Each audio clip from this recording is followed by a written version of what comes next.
पूरे 12 द्वादश ज्योतिर्लिंग में ओंकारेश्वर ही ऐसा ज्योतिर्लिंग है जिसके दर्शन के पश्चात कोई महानदी का दर्शन होता है, जिसके तट को छूकर कोई महानदी बह रही है। आप काशी जाएंगे गंगा जी दूर हैं, आप उज्जैन जाएंगे क्षिप्रा जी दूर हैं, आप सोमनाथ जाएंगे समुद्र है, लेकिन ओंकारेश्वर ही ऐसा ज्योतिर्लिंग है जिसके दर्शन के पश्चात कोई महानदी का दर्शन होता है। वो महानदी है रुद्रदेहाय विद्महे मैं कलकन्याज धीमहि तन्नो नर्मदा प्रचोदयात्। भगवान शंकर की देह से पसीने के बूंद से निकली है माँ नर्मदा।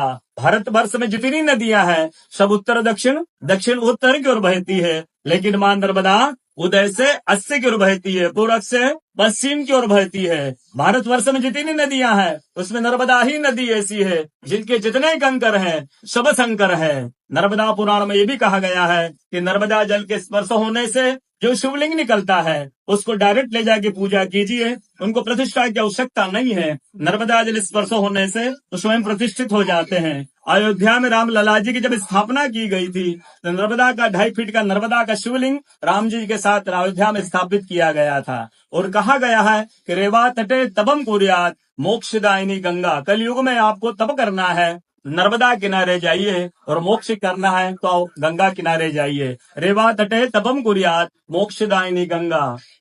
तो नर्मदा किनारे एक संत का तपस्या संत का अनुभव बताता हूँ जो वर्षों से नर्मदा किनारे रहे हैं। जब वो देखते हैं सुबह 3 से 4 बजे ब्रह्म मुहूर्त में एक कोई माई आती है, नर्मदा स्नान करके लौट जाती है। संतों को जिज्ञासा हुई कि मैं वर्षों से इस माँ को देख रहा हूँ, नर्मदा स्नान करके लौट जाती है। संत ने कहा कि कल मैं माँ से पूछूंगा, स्नान करके लौटेगी। वो माई सुबह 3 से 4 बजे ब्रह्म मुहूर्त में स्नान करके लौट रही थी। संत ने देखा माँ स्नान करके लौट रही है। संत दौड़ते गए, माँ को साष्टांग दंडवत प्रणाम करके पूछा है माँ मैं वर्षों से आपको देख रहा हूँ, अब नर्मदा स्नान करके लौट जाती है, माँ अपना परिचय दीजिए। तो माँ अपना परिचय देती है, मैं गंगा हूँ, कलयुग में शुद्धिकरण के लिए नर्मदा स्नान करने के लिए आती हूँ। बोलो गंगा मैया की जय, नर्मदा मैया की जय, ओंकारेश्वर भगवान की जय, आज के कथा के आनंद की जय, भक्त और भगवान की जय।